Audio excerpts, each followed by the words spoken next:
एक गांव था जिसका नाम भोपाल नगर था। वहाँ एक गरीब परिवार रहता था जो दोनों सेठ के घर में काम करके अपना घर चलाता था। दूसरी तरफ सेठ जो बहुत अमीर और घमंडी था, उसकी एक पत्नी भी थी। वो दोनों पैसे की लालच में अंधे थे।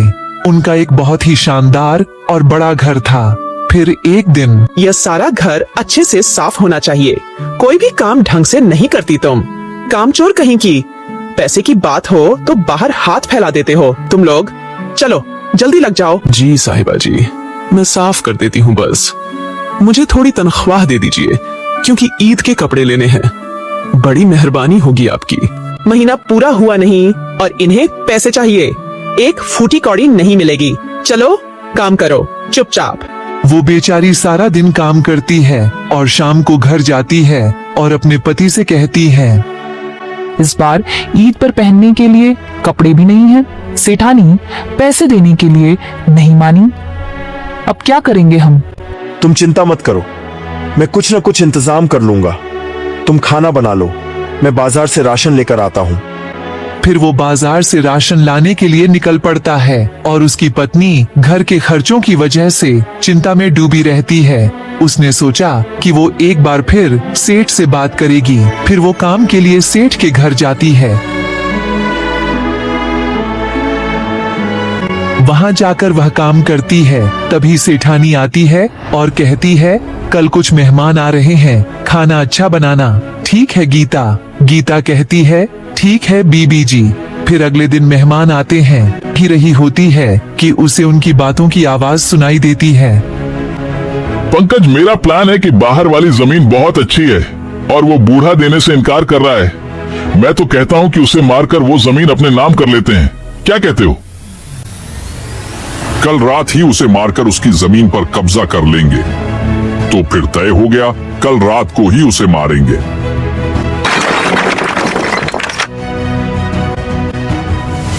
गीता के सुनते ही उसके हाथ से ग्लास गिरकर टूट जाता है। आवाज सुनकर सेठ बाहर आता है और उसे गुस्से से कहता है, तूने सब बातें सुनकर अच्छा नहीं किया। अब तुझे मारना ही होगा, नहीं तो तू सबको बता देगी। वो उसके सिर पर डंडा मारता है और गीता गिरकर बेहोश हो जाती है। फिर वो उसे बाहर ले जाकर गाड़ी में गाड़ देता है। उसका पति उसे ढूंढता ढूंढता हवेली पहुंचता है। मेरी पत्नी कहाँ है? वो घर वापस नहीं आई। वो तो काम पर ही आई थी। सुबह से काम पर नहीं आई। मुझे नहीं पता कहाँ है। अब तो रात होने वाली है। कामचोर कहीं की। काम न करना पड़े इसलिए भाग ही गई होगी। जाओ ढूंढो उसे, जाओ।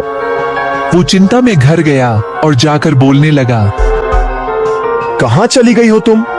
कल ईद है, मैं कहाँ ढूंढूं तुम्हें? मैं तो तुम्हारे लिए ईद के कपड़े लेकर आया था। या अल्लाह, मेरी मदद कर।